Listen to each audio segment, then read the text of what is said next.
ತುಲಾ ರಾಶಿಯ ವೀಕ್ಷಕರೆಲ್ಲರಿಗೂ ಸಹ ವಿಠಲ್ ಭಟ್ ಮಾಡುವಂತಹ ನಮಸ್ಕಾರ ಹಾಗೂ ಚಾನಲ್ಗೆ ಸ್ವಾಗತ. ವೀಕ್ಷಕರೇ, ನಾನು ಇವತ್ತಿನ ದಿವಸ ತುಲಾ ರಾಶಿಯವರ ಕನಸುಗಳ ಬಗ್ಗೆ ಮಾತಾಡ್ತಾ ಇದ್ದೇನೆ. ಕನಸುಗಳ ಬಗ್ಗೆ ಅಂತ ತಕ್ಷಣ ಹೌದು ಗುರುಗಳೇ, ನನಗೆ ಭಾಳ ಒಳ್ಳೆ ಕನಸಿದೆ, ನಾನು ಮನೆ ಕಟ್ಟಬೇಕು ಅಂತ ಕನಸಿದೆ, ಅಥವಾ ಏನೋ ಒಂದು ದೊಡ್ಡ ಆಫೀಸರ್ ಆಗಬೇಕು ಅಂತ ಕನಸಿದೆ, ಅಥವಾ ಹಂಗೆ ಕನಸಿದೆ. ನಾನು ಆ ಕನಸುಗಳ ಬಗ್ಗೆ ಎಲ್ಲ ಆಗಲಿ, ಭಗವದಾನುಗ್ರಹದಿಂದ ನಿಮ್ಮ ಎಲ್ಲ ಕನಸುಗಳು ನನಸಾಗಲಿ, ಒಳ್ಳೇದಾಗಲಿ. ನಾನು ಮಾತಾಡಬೇಕು ಅಂದ್ಕೊಂಡಂಥ ಕನಸುಗಳ ಬಗ್ಗೆ ಬೇರೆ. ಏನು ಅಮಾವಾಸ್ಯೆ ಬೇರೆ ಬೇರೆ ಕಾರಣಗಳಲ್ಲಿ ಬೆಚ್ಚಿ ಬೀಳ್ತಕ್ಕಂಥದ್ದು, ರಾತ್ರಿ ಎಲ್ಲ ಕೆಟ್ಟ ಕನಸು ಬಿದ್ದು ಎದ್ದು ಕೂತ್ಕೊಳ್ತಕ್ಕಂಥದ್ದು, ಬೆವರ್ತಕ್ಕಂಥದ್ದು, ಯಾರೋ ಕುದುಗೆ ಹಿಡ್ಕೊಂಡಂಗೆ ಆಗೋಯ್ತು ಗುರುಳೆ, ಕೆಟ್ಟ ಕನಸು, ಉಸಿರು ನಿಂತಂಗೆ ಆಗೋಯ್ತು. ಈ ತರಹದ ಕೆಟ್ಟ ಕನಸುಗಳು ನಿಮಗೆ ಅಂದರೆ ತುಲಾರಾಶಿಯವರಿಗೆ ಯಾತಕ್ಕೋಸ್ಕರ ಕೆಟ್ಟ ಕನಸುಗಳು ಬೀಳುತ್ತೆ? ಕನಸುಗಳಿಗೆ ನಾವು ಪ್ರಾಮುಖ್ಯತೆ ಪ್ರಾಧಾನ್ಯತೆ ಕೊಡ್ತೇವೆ. ನಮ್ಮಲ್ಲಿ ತುಂಬ ಪ್ರಾಧಾನ್ಯತೆ ಇದೆ. ಯಾಕೆ ಅಂತಂದರೆ, ಏನೋ ಕೆಟ್ಟ ಕನಸು ಬಿತ್ತು, ಕೆಲಸ ಹಾಳಾಯಿತು ಅನ್ನೋ ಥರ. ತುಂಬ ಕೆಟ್ಟ ಕನಸು ಬಿತ್ತು, ಮದುವೆ ಫಿಕ್ಸ್ ಆಗಿತ್ತು, ಕ್ಯಾನ್ಸಲೇ ಆಗೋಯಿತು. ತುಂಬ ಕೆಟ್ಟ ಕನಸು ಬಿತ್ತು, ಯಾವುದೋ ವ್ಯವಹಾರ ಕುದುರು ಎಲ್ಲ ಆಗೋಗಿತ್ತು, ಕ್ಯಾನ್ಸಲ್ ಆಗೋಯ್ತು, ವ್ಯವಹಾರನೇ ಕಿತ್ತೋಯ್ತು. ಏನೋ ಕೆಟ್ಟ ಕನಸು ಬಿತ್ತು, ಇಂಟರ್ವ್ಯೂ ಫೇಲ್ ಆಯಿತು, ಕೆಟ್ಟ ಕನಸು ಬಿತ್ತು, ಕೆಲಸ ಕಳ್ಕೊಂಡೆ, ಕೆಟ್ಟ ಕನಸು ಬಿತ್ತು, ಗಂಡ ಹೆಂಡತಿ ಜಗಳ, ಕೆಟ್ಟ ಕನಸು ಬಿತ್ತು. ಈ ಥರ ಈ ಕೆಟ್ಟ ಕನಸು ಬಿದ್ದಿದ್ದೆ ಅಂದರೆ, ಕೆಟ್ಟ ಕನಸು ನಿಮಗೆ ಒಂಥರ ಭವಿಷ್ಯದ ಸೂಚಕ ಥರ, ಮುಂದೆ ನಿನ್ಗೆ ಏನೋ ಒಂದು ಕೆಡಕಾಗಲಿದೆ ಅನ್ನೋದನ್ನು ಸ್ಪಷ್ಟವಾಗಿ ತೋರಿಸುತ್ತೆ. ಅಂದಾಗ ಆ ಕೆಟ್ಟ ಕನಸಿನ ಬಗ್ಗೆ ನಾವು ಗಮನ ಹರಿಸ್ಬೇಕಲ್ವಾ? ನಮಗೀಗ ಆಯಿತು ಸ್ವಾಮಿ, ಕನಸಲ್ಲಿ ರಾಘವೇಂದ್ರ ರಾಯರ ದರ್ಶನ ಆಗೋಯ್ತು, ರಾಘವೇಂದ್ರ ಸ್ವಾಮಿಗಳ ದರ್ಶನ ಆಯಿತು, ವೆಂಕಟೇಶ್ವರ ಸ್ವಾಮಿ ದರ್ಶನ ಕೊಟ್ಬಿಟ್ಟ, ಕನಸಲ್ಲಿ ತುಂಬ ಒಳ್ಳೆಯದಾಗುತ್ತೆ ನೋಡಿ. ಅದೆಲ್ಲ ಪಾಸಿಟಿವ್ ಕನಸುಗಳು, ಅದೆಲ್ಲ ಬರಬೇಕು ಕನಸಲ್ಲಿ, ನಿಮಗೆ ಆ ಥರ ಪಾಸಿಟಿವ್ ಬರಬೇಕು. ಬಟ್ ನೆಗೆಟಿವ್ ಅಂದರೆ ಕೆಟ್ಟ ಕನಸುಗಳು, ಹಾಗೂ ಅದರ ಕಾರಣ ಹಾಗೂ ಪರಿಹಾರವನ್ನು ಈ ವಿಡಿಯೋದಲ್ಲಿ ತಿಳಿಸ್ತೇನೆ ನಾನು ನಿಮಗೆ. ಏನು ಈ ಕೆಟ್ಟ ಕನಸುಗಳ ಬಗ್ಗೆ ಬಹಳ ಕಾರಣ ಏನಕ್ಕೆ ಬೀಳುತ್ತದೆ ಅಂದರೆ, ಹಲವಾರು ಕಾರಣಗಳಿದೆ. ಮೊಟ್ಟ ಮೊದಲನೇದಾಗಿ ನೀವೆಲ್ಲೋ ಒಂದು ದಾಟಿಬಿಡೋದು ಅಂತಾರೆ ನಮ್ಮಲ್ಲಿ. ಅಂದರೆ ನೀವು ಯಾರೋ ಒಂದು ಲಿಂಬೆಹಣ್ಣು ಸುಲಿದು ಬಿಸಾಕಿದ್ರು, ಅದನ್ನು ದಾಟಿದ್ರಿ. ತೆಂಗಿನಕಾಯಿ ಸುಲಿದು ಹೊಡೆದು ಹಾಕಿದ್ರು, ನೀವು ದಾಟಿದ್ರಿ. ಎಷ್ಟು ಜನ ಗೊತ್ತೇ ಇಲ್ಲ, ನೀವು ಆಡಿಸ್ಬಿಟ್ಟು ತೆಂಗಿನಕಾಯಿ ಹೊಡೆದ್ರೆ ಕೊಬ್ಬರಿ ಅಂತ ತಿಂತ ಕೂತ್ಕೊಂತಾರೆ. ಅದನ್ನು ಅದ್ರ ಕೊಬ್ಬರಿನೂ ಬಿಡಲ್ಲ. ಯಪ್ಪ ಅದು ಯಾವುದೋ ದೃಷ್ಟಿಗೋಸ್ಕರ ಹೊಡೆದಿದ್ದಾಗಿರ್ತದೆ, ಕೆಟ್ಟದ್ದು ಹೋಗ್ಲಿ ಅಂತ. ಆ ಕೊಬ್ಬರಿನೂ ಪ್ರಸಾದ. ಇವಾಗ ದೇವ್ರಿಗೆ ಹೊಡೆದ್ರೋ ಪ್ರಸಾದ ಕಾಯಿ ತಿನ್ನಿರಿ, ದೃಷ್ಟಿಗೆ ಹೊಡೆದ್ರೋ ಕಾಯಿ ಯಾರು ತಿಂತಾರ, ಅದನ್ನು ತಿನ್ನೋರಿದ್ದಾರೆ. ಸೊ ಅದನ್ನು ಗೊತ್ತಿಲ್ಲದೆ ಮಾಡಿರ್ತಾರೆ ಬಿಡಿ, ಪರವಾಗಿಲ್ಲ. ಬಟ್ ಅದಕ್ಕೆ ಹೇಳ್ತಿರೋದು, ಇವಾಗ ಗೊತ್ತಿಲ್ಲದೆ, ಇವಾಗ ಯಾರೋ ಒಬ್ಬರು ಏನೋ ಒಂದು ಲಿಂಬೆಹಣ್ಣು ನೀವು ಆಳಿಸ್ಬಿಸಾಕರು, ನೀವು ದಾಟ್ಬಿಟ್ರಿ, ಗೊತ್ತಾಗಲಿಲ್ಲ. ಯಾವುದೋ ಒಂದು 3 ಹಸಿರು ಜಾಗದಲ್ಲಿ ಅನ್ನ, ಕುಂಕುಮ, ನೀರು ಏನೇನೋ ಹಾಕಿದ್ದಾರೆ, ಅದು ನೀವು ದಾಟ್ಬಿಟ್ರಿ. ಯಾವುದೋ ಒಂದು ಕೋಳಿ ಮೊಟ್ಟೆ ಹೊಡೆದು ಹಾಕಿದ್ರು, ನೀವು ದಾಟ್ಬಿಟ್ರಿ. ಸೊ ಕೆಲವಿಷ್ಟು ನೆಗೆಟಿವ್ ಎನರ್ಜೀಸ್ ನಿಮ್ಮನ್ನು ಸೇರ್ಕೊಂಬಿಡುತ್ತೆ ಆ ಟೈಮಲ್ಲಿ. ಯಾಕೆಂದರೆ ಈ ಶರೀರ, ಸೂಕ್ಷ್ಮ ಶರೀರ ಇರುತ್ತಲ್ಲ, ಅದು ಎಳ್ಕೊಂಬಿಡುತ್ತೆ. ಸೊ ಅದರಿಂದ ಏನಾಗ್ಬಿಡುತ್ತೆ, ನೀವು ದಾಟ್ಬಿಟ್ಟಾಗ ಅದು ನಿಮ್ಮನ್ನು ಸೇರ್ಕೊಂಬಿಡುತ್ತೆ.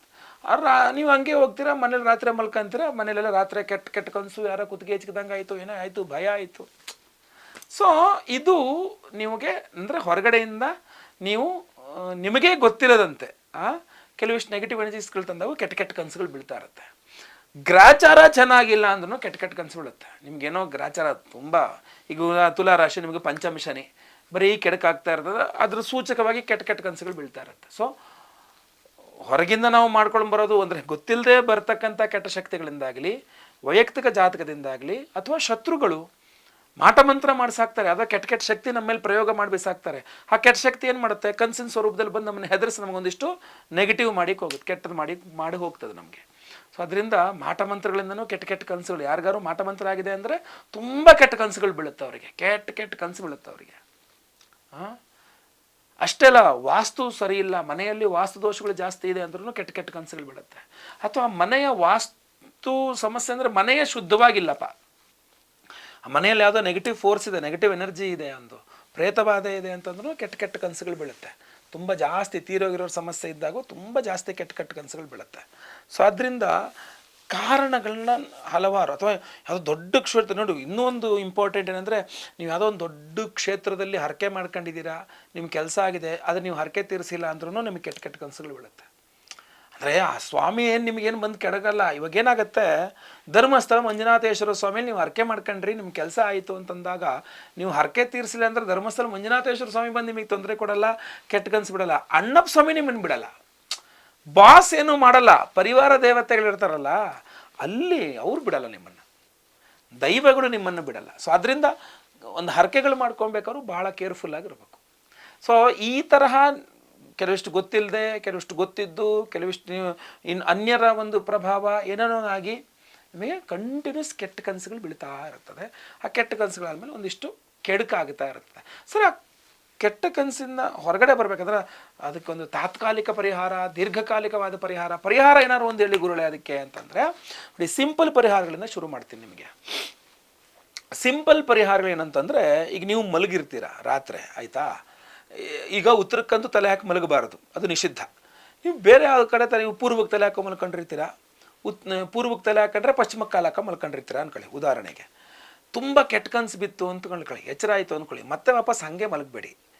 ನೀವು ಯಾವ ಕಡೆ ತಲೆ ಹಾಕಿದ್ರಲ್ಲ ಆ ಕಡೆ ಕಾಲು ಹಾಕಿ, ಯಾವ ಕಡೆ ಕಾಲು ಹಾಕಿದ್ರಲ್ಲ ಆ ಕಡೆ ತಲೆ ಹಾಕೊಂಡು ಮಲ್ಕೊಳ್ಳಿ, ಅಷ್ಟೇ. ಉಲ್ಟಾ, ನೀವು ಪೂರ್ವಕ್ಕೆ ತಲೆ ಹಾಕೋ ಮಲ್ಕೊಂಡಿದ್ರಿ, ನೀವು ಪಶ್ಚಿಮಕ್ಕೆ ತಲೆ ಹಾಕೋ ಮಲ್ಕೊಳ್ಳಿ, ಅಷ್ಟೇ.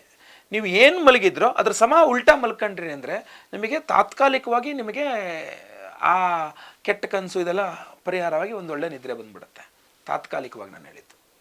ಇಲ್ಲ ಅಂತಂದರೆ ಮಲಗುವ ಮುನ್ನ ಕೈಕಾಲು ತೊಳ್ಕೊಂಡು ಬಂದು, ಈ ವಿಡಿಯೋ ಎಂಡಲ್ಲಿ ನಾನು ನಿಮಗೊಂದು ವಿಶೇಷವಾದ ಮಂತ್ರವನ್ನು ಹೇಳ್ತೇನೆ. ಆ ವಿಶೇಷವಾದ ಮಂತ್ರವನ್ನು ಒಂದು 6 ಬಾರಿನೋ 9 ಬಾರಿನೋ ಕೇಳಿಸ್ಕೊಂಡ್ಬಿಟ್ಟು ಮಲಗಿ ಕೆಟ್ಟ ಕನಸುಗಳು ಬೀಳಲ್ಲ ನಿಮಗೆ. ಆಮೇಲೆ ಬಹಳ ಮುಖ್ಯವಾಗಿ ತುಲಾರಾಶಿಯವರು ತುಳಸಿ, ನರಸಿಂಹಸ್ವಾಮಿಗೆ ಬುಧವಾರದ ದಿವಸ ತುಳಸಿಯಲ್ಲಿ ಅರ್ಚನೆ ಮಾಡಿ, ಆ ತುಳಸಿಯನ್ನು ಮಲಗುವ ಮುನ್ನ 1 ದಳನೋ 2 ದಳ ತುಳಸಿ ತಿಂದುಬಿಟ್ಟು ಮಲ್ಕೊಂಡ್ರು ಕೂಡ, ಅಥವಾ ಆ ತುಳಸಿಯನ್ನು ತಲೆ ದಿಂಬು ಕಡೆ ಇಟ್ಕೊಂಡು ಮಲ್ಕೊಳ್ಳೋದು, ತುಳಸಿಯನ್ನು ಇಟ್ಕೊಂಡು ಮಲ್ಕೊಳ್ಳೋದ್ರಿಂದನೂ ಕೆಟ್ಟ ಕನಸುಗಳು ಬೀಳಲ್ಲ. ನರಸಿಂಹಸ್ವಾಮಿಯ ಅಷ್ಟೋತ್ತರ ಪಠನೆ, ನರಸಿಂಹಸ್ವಾಮಿಯ ಸ್ತೋತ್ರಗಳ ಪಠನೆ ಮಾಡೋದ್ರಿಂದನೂ, ನರಸಿಂಹಸ್ವಾಮಿಯ ಕರಾವಲಂಬನ ಸ್ತೋತ್ರ ಇದೆ, ಲಕ್ಷ್ಮೀ ನರಸಿಂಹ ಮದೇಹಿ ಕರಾವಲಂಬಂ ಸ್ತೋತ್ರಗಳಿದೆ. ಅದನ್ನು ಕರಾವಲಂಬನ ಸ್ತೋತ್ರಗಳನ್ನು ಪಠನೆ ಮಾಡಿದ್ರೂ ಸಹ ನಿಮಗೆ ಕೆಟ್ಟ ಕನಸುಗಳು ಬೀಳಲ್ಲ. ಆ ಥರ ವಿಧವಾದಂತಹ ಅವಕಾಶಗಳಿದೆ ನಿಮಗೆ. ಆಮೇಲೆ ಕೆಲವಿಷ್ಟು ಜಾಗವೇ ಶುದ್ಧಿ ಇಲ್ಲದೋದಾಗ ಏನಾಗುತ್ತೆ ಅಂದರೆ, ನೀವು ಗೋಮೂತ್ರ, ನಾಟಿ ಹಸುವಿನ ಗಂಜಲ, ಅದು ತುಳಸಿ ದಳ ತಗೊಂಡು ನಾಟಿ ಹಸುವಿನ ಗಂಜಲದ ಎತ್ತಿ ಚಿಮುಕ್ಸ್ಕೋಬೇಕು. ನೀವು ಮಲಗುವ ಜಾಗವನ್ನು ಚಿಮುಕ್ಸ್ಬೇಕು. ಅಯ್ಯೋ, ನಾಟಿ ಹಸು ಗಂಜಲ ವಾಸನೆ ಸ್ವಾಮಿ ಅಂದರೆ, ನೀವು ಹಳೆ ಗಂಜಲ ಆದರೆ ವಾಸನೆ, ನೀವು ಫ್ರೆಶ್ ಗಂಜಲ ತೊಗೊಂಬಂದು ಚಿಮುಕ್ಸಿದಾಗ ವಾಸನೆ ಬರಲ್ಲ, ಅಷ್ಟಲ್ಲ. ಅಂದರೆ ನಾನು ಲೀಟ್ರ್ ಗಟ್ಟಲೆ ಸುರೀರಿ ಅಂತ ಹೇಳ್ತಾ ಇಲ್ಲ, ಒಂದು 4 ಡ್ರಾಪ್ಸ್ ಅಲ್ಲಲ್ಲೆಲ್ಲ ಹಾಕಿದ್ರೂ ಸಾಕಲ್ವಾ. ಸೊ ಆ ಥರ ಅದು ನಿಮ್ಮ ತಲೆ ಮೇಲೆ ಒಂಚೂರು ಹಾಕ್ಕೋಬೋದು, ಮಲಗಿದಾಗ ನಿಮಗೆ ಕೆಟ್ಟ ಕನಸುಗಳು ಬೀಳಲ್ಲ, ಆಯಿತಾ? ಸೊ ಈ ತರಹ ಕೆಲವಿಷ್ಟು ಪರಿಹಾರಗಳನ್ನು ಮಾಡ್ಕೊಳ್ಳುವಂಥದ್ದು ಅತ್ಯುತ್ತಮ ನಿಮಗೆ, ಆಯಿತಾ? ಇನ್ನೂ ಪವರ್ಫುಲ್ ಆಗಿರತಕ್ಕಂಥ ಪರಿಹಾರ ಬೇಕು ಗುರುಗಳೇ ಅನ್ನೋದಾದರೆ, ಯಾಕೆಂದರೆ ಈ ಕೆಟ್ಟ ಕನಸುಗಳು ಬಂದ ಮೇಲೆ ತುಂಬ ಸಮಸ್ಯೆಗಳಾಗೋಗಿದೆ. ನಮಗೆ ಪವರ್ಫುಲ್ಲಾಗೇ ಬೇಕು. ಇದೆಲ್ಲ ನಾವೆಲ್ಲ ಚಿಕ್ಕ ಪುಟ್ಟ ಮಾಡಿ ಟ್ರೈ ಮಾಡಿಬಿಟ್ಟಿದ್ದೀವಿ. ನಮ್ಗೆ ಪವರ್ಫುಲ್ಲಾಗಿ ಏನಾರು ಹೇಳಿ ಅಂತಂದರೆ, ನೋಡಿ, ಅಮಾವಾಸ್ಯೆ ಇದು ಪರ್ವಕಾಲ, ಇದು ಪವರ್ಫುಲ್. ಜೂನ್ 6ನೇ ತಾರೀಕು ದರ್ಶ ಅಮಾವಾಸ್ಯೆ, ಬಹಳ ವೈಶಾಖ ಅಮಾವಾಸ್ಯೆ, ಅದನ್ನು ದರ್ಶ ಅಮಾವಾಸ್ಯೆ ಅಂತ ಕರೀತಾರೆ. ಸೊ ಆ ಒಂದು ಅಮಾವಾಸ್ಯೆ ದಿವಸ ನಮ್ಮ ಯಾಗಶಾಲೆಯಲ್ಲಿ ಸ್ವಪ್ನೇಶ್ವರಿ ಹೋಮ ಅಂತ ಮಾಡ್ತಾ ಇದ್ದೇವೆ. ಸ್ವಪ್ನೇಶ್ವರಿ ದೇವಿ ಅಂತಿದೆ, ನಿಮಗೆ ಸ್ವಪ್ನಗಳನ್ನು ಕೊಡ್ತಕ್ಕಂಥ ದೇವಿ ಅಮ್ಮನವರದು. ಒಳ್ಳೆಯ ಸ್ವಪ್ನ ಬಿದ್ದು ಒಳ್ಳೆಯದಾಗಬೇಕು ನಿಮಗೆ ಅಂದರೆ ಸ್ವಪ್ನೇಶ್ವರಿ ದೇವಿ ಅನುಗ್ರಹ ಬೇಕು ನಿಮಗೆ. ಸೊ ಆ ಸ್ವಪ್ನೇಶ್ವರಿ ಹೋಮವನ್ನು ಮಾಡಿ ನಿಮಗೆಲ್ಲರಿಗೂ ಸಹ ಪ್ರಸಾದ ಸ್ವರೂಪ ವಿಶೇಷವಾಗಿ ಈ ಕೃಷ್ಣ ಕೀಲಕ ರತ್ನವನ್ನು ಕೊಡ್ತಾ ಇದ್ದೇವೆ. ಈ ಕೃಷ್ಣ ಕೀಲಕ ರತ್ನವನ್ನು ಪ್ರತಿಯೊಬ್ಬರು ತುಲಾರಾಶಿಯವರು ಮಲಗುವಾಗ ನಿಮ್ಮ ತಲೆದಿಮ್ಮ ಕೆಳಗಡೆ ಇಟ್ಕೊಂಡು ಮಲ್ಕೊಂಡ್ರು ಸಾಕು, ರೆಗ್ಯುಲರ್ ಆಗಿ, ಆಯಿತಾ? ನಿಮ್ಮ ನೆಗೆಟಿವಿಟೀಸ್ ಎಲ್ಲ ತೆಗೆದುಹಾಕುತ್ತೆ. ನಿಮ್ಮ ಕೆಟ್ಟ ಕನಸುಗಳು ಬಳದಾಗ ನಿಮ್ಗೆ ಒಳ್ಳೆ ನಿದ್ರೆ, ಒಳ್ಳೆಯ ಇದು ಏನು ಸಮಾಧಾನವಾದ ನೆಮ್ಮದಿಯ ನಿದ್ರೆ, ಕೆಟ್ಟ ಕನಸುಗಳೆಲ್ಲ ಅವಾಯ್ಡ್ ಮಾಡಲಿಕ್ಕೆ ತುಂಬ ಸಹಾಯಕವಾಗುತ್ತೆ. ಯಾಕೆ? ಸ್ವಪ್ನೇಶ್ವರಿ ಹೋಮದಲ್ಲಿ ಎಮರ್ಜೈಸ್ ಆಗುತ್ತೆ. ಅಷ್ಟೇ ಅಲ್ಲ, ಕುದೃಷ್ಟಿ ಪರಿಹಾರ ಹೋಮ ಅಂತ ಒಂದು ಕೆಟ್ಟ ದೃಷ್ಟಿಗಳನ್ನು ತೆಗಿತಕ್ಕಂಥ ಹೋಮವನ್ನು ಮಾಡ್ತೇವೆ. ಅದರಲ್ಲೂ ಸಹ ಈ ಒಂದು ಕೃಷ್ಣ ಕೀಲಕ ರತ್ನ ಅಭಿಮಂತ್ರಣೆ ಆಗುತ್ತೆ. ಕುದೃಷ್ಟಿ ಪರಿಹಾರ ಹೋಮ, ಸ್ವಪ್ನೇಶ್ವರಿ ಹೋಮದಲ್ಲಿ ಅಭಿಮಂತ್ರಿತವಾದಂತಹ ವಿಶೇಷವಾದ ಕೃಷ್ಣ ಕೀಲಕ ರತ್ನ. ಅಷ್ಟೇ ಅಲ್ಲ, ನಿಮಗೆ ವಿವಾಹಾದಿ ವಿಚಾರಗಳು ಅನುಕೂಲವಾಗಬೇಕು ಅಂತ ಸ್ವಯಂವರ ಪಾರ್ವತಿ ಹೋಮ ಮಾಡ್ತೀವಿ, ಅದರಲ್ಲೂ ಎನರ್ಜೈಸ್ ಆಗುತ್ತೆ. ನಾನು ಆಗಲೇ ಹೇಳಿದೆ, ವಾಸ್ತು ದೋಷಗಳಿದ್ರು ಕೆಟ್ಟ ಕನಸುಗಳು ಬೀಳುತ್ತೆ ಅಂತ. ಇದು ಮಹಾವಾಸ್ತು ಶಾಂತಿ ಹೋಮದಲ್ಲೂ ಎನರ್ಜೈಸ್ ಮಾಡ್ತೀವಿ, ಆಯ್ತಲ್ವಾ? ಸೊ ಆದ್ದರಿಂದ ಇದನ್ನು ಬಹಳ ಪವರ್ಫುಲ್ಲು.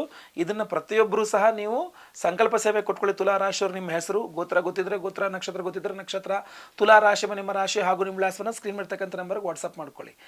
6ನೇ ತಾರೀಕು, ಜೂನ್ 6ನೇ ತಾರೀಕು ಗುರುವಾರ ದರ್ಶ ಅಮಾವಾಸ್ಯೆ, ವೈಶಾಖ ಅಮಾವಾಸ್ಯೆ ದಿವಸ ಬೆಳಗ್ಗೆ 6 ಗಂಟೆಯಿಂದ 6:30 ಒಳಗಡೆ ನಿಮ್ಮ ಹೆಸರು ಸಂಕಲ್ಪ ಸೇವೆ ಶುರುವಾಗ್ಬಿಡುತ್ತೆ. ಆವಾಗ ನಿಮ್ಮ ಹೆಸರು ಸಂಕಲ್ಪ ಆಗುತ್ತೆ, ಲೈವಲ್ಲಿ ನಿಮ್ಮ ಹೆಸರು ಸಂಕಲ್ಪ ಆಗುತ್ತೆ. 10:30 ಮೇಲೆ ಎಲ್ಲ ಇದೆಲ್ಲ ಹೋಮಗಳಾಗುತ್ತೆ. ಎಲ್ಲ ಹೋಮಗಳು ಲೈವ್ ನೋಡ್ತೀರಾ. ಪ್ರಸಾದ ಸ್ವರೂಪ ಈ ಕೃಷ್ಣ ಕಿಲಕ ರತ್ನ ಎಲ್ಲ ಹೋಮಗಳ ಭಸ್ಮ, ಕುಂಕುಮಾರ್ಚನೆ, ಕುಂಕುಮ ಪ್ರಸಾದ.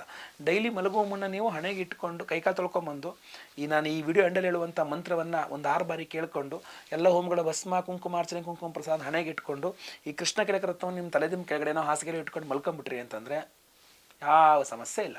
ದಿ ಬೆಸ್ಟ್ ಪರಿಹಾರ. ಒಂದು ವೆರಿ ಇಂಪಾರ್ಟೆಂಟ್ ವಿಚಾರ, ಒಂದು ಬಹಳ ಪ್ರಮುಖವಾದ ವಿಚಾರ ನೀವು ಗಮನಿಸಬೇಕಾಗಿದ್ದು ಅಂದರೆ, ಒಮ್ಮೆ ಇದನ್ನು ನಾವು ನಿಮ್ಮ ಹೆಸರಲ್ಲಿ ಸಂಕಲ್ಪ ಮಾಡಿ ನಿಮಗೆ ಕಳೆಯೋದ್ರಿಂದ ಇದರಿಂದ ಒಳ್ಳೆ ರಿಸಲ್ಟ್ಸ್ ಬಂತು ಅಂತ ಇದನ್ನು ಇನ್ನೊಬ್ರಿಗೆ ಕೊಡೋಕ್ಕೆ ಬರಲ್ಲ. ನೀವು ಅವ್ರು ಇನ್ನೊಬ್ರಿಗೆ ಬೇಕು ಅಂದರೆ ಅವರು ಇನ್ನೊಬ್ಬರಿಂದ ಹಾಕ್ಕೋಬೇಕ ವಿನಃ ಒಬ್ಬರು ಬಳಸಿದ್ರೆ ಇನ್ನೊಬ್ಬರು ಬಳಸೋಕ್ಕೆ ಬರಲ್ಲ. ಅವರ ತುಂಬ ಡಿಸ್ಟರ್ಬ್ ಆಗಿಬಿಡುತ್ತೆ, ಸಮಸ್ಯೆ ಜಾಸ್ತಿ ಆಗಿಬಿಡುತ್ತೆ. ಇನ್ನೊಬ್ರು ಬಳಸ್ತಾರಲ್ಲ ಅವ್ರು ಆಮೇಲೆ ಮತ್ತೆ ವಾಪಸ್ ಬಳಸ್ಬಿಟ್ಟು ನಿಮಗೆ ಕೊಟ್ಟರೆ ಮತ್ತೆ ನಿಮಗೂ ಡಿಸ್ಟರ್ಬ್ ಆಗಿಬಿಡುತ್ತೆ. ಯಾಕಂದರೆ ನಿಮ್ಮ ಆರಾ ಜೊತೆಗೆ ಇದು ಸಿಂಕ್ರನೈಸ್ ಆದಮೇಲೆ ಮತ್ತೆ ಪುನಃ ಬೇರೆಯವ್ರಿಗೆ ಇದು ಮಾಡಬಾರ್ದು. ಸೊ ಆದ್ದರಿಂದ ಈ ಒಂದು ವಿಶೇಷವಾದಂತಹ ಕೃಷ್ಣ ಕಿಲಕ ರತ್ನವನ್ನು ಪ್ರತಿಯೊಬ್ಬ ತುಲಾರಾಶಿಯವರು ದಯವಿಟ್ಟು ನಿಮ್ಮ ಹಾಸಿಗೆಯಲ್ಲಿ ಇಟ್ಕೊಂಡು ಮಲ್ಕೊಳ್ಳಿ. ಖಂಡಿತವಾಗಿ ಅನುಕೂಲವಾಗಲಿ. ಸಂಕಲ್ಪ ಸೇವೆಗೆ ಹೆಸರು ಕೊಟ್ಕೊಳ್ಳಿ. ಸ್ಕ್ರೀನ್ ಮಾಡ್ತಕ್ಕಂಥ ನಂಬರ್ಗೆ ನಿಮ್ಮ ಹೆಸರು, ಗೋತ್ರ ಗೊತ್ತಿದ್ರೆ ಗೋತ್ರ, ನಕ್ಷತ್ರ ಗೊತ್ತಿದ್ರೆ ನಕ್ಷತ್ರ, ತುಲಾರಾಶಿ ನಿಮ್ಮ ರಾಶಿ ಹಾಗೂ ನಿಮ್ಮ ವಿಳಾಸವನ್ನು ಸ್ಕ್ರೀನ್ ಮಾಡ್ತಕ್ಕಂಥ ನಂಬರ್ಗೆ ಬೇಗ ವಾಟ್ಸಪ್ ಮಾಡ್ಕೊಳ್ಳಿ. ಒಳ್ಳೆಯದಾಗಲಿ. ವಿಡಿಯೋ ಇಷ್ಟ ದಯವಿಟ್ಟು ಲೈಕ್ ಮಾಡ್ಲಿಕ್ಕೆ ಮರಿಬೇಡಿ. ವಾಟ್ಸಪ್, ಫೇಸ್ಬುಕ್, ಮೆಸೆಂಜರ್ ಎಲ್ಲ ಕಡೆ ಶೇರ್ ಮಾಡ್ಲಿಕ್ಕೆ ಮರಿಬೇಡಿ. ಸಬ್ಸ್ಕ್ರೈಬ್ ಮಾಡ್ಕೊಳ್ಳಿ ಅಂದರೆ ದಯವಿಟ್ಟು ಕಡೆ ಸಬ್ಸ್ಕ್ರೈಬ್ ಅಂತ ಬರುತ್ತೆ, ಸಬ್ಸ್ಕ್ರೈಬ್ ಮಾಡ್ಕೊಳ್ಳಿ. ಬೆಲ್ ಬಟನ್ ಬರುತ್ತೆ, ಬೆಲ್ ಬಟನ್ ಕ್ಲಿಕ್ ಮಾಡಿ ಆಲ್ ಅಂತ ಮಾಡ್ಲಿಕ್ಕೆ ದಯವಿಟ್ಟು ಮರಿಬೇಡಿ. ಮುಂದುವರೆದಲ್ಲಿ ಮತ್ತೆ ಪುನಃ ಸಿಗ್ತೇನೆ. ಎಲ್ಲರಿಗೂ ಸಹ ಒಳ್ಳೆಯದಾಗಲಿ. ಲೋಕ ಸಮಸ್ತ ಸುಖಿನೋ ಭವಂತು. ನಾರಾಯಣ ನಾರಾಯಣ ನಾರಾಯಣ.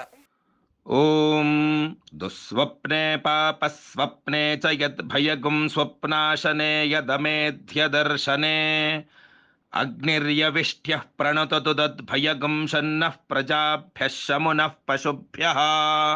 ಓಂ ಶ್ರೀಂ ಸ್ವಪ್ನೇಶ್ವರಿ ಕಾರ್ಯಂ ಮೇ ವದ ಸ್ವಾಹಾ. ಓಂ ಶ್ರೀಂ ಸ್ವಪ್ನೇಶ್ವರಿ ಕಾರ್ಯಂ ಮೇ ವದ ಸ್ವಾಹಾ. ಓಂ ಶ್ರೀಂ ಸ್ವಪ್ನೇಶ್ವರಿ ಕಾರ್ಯಂ ಮೇ ವದ ಸ್ವಾಹಾ.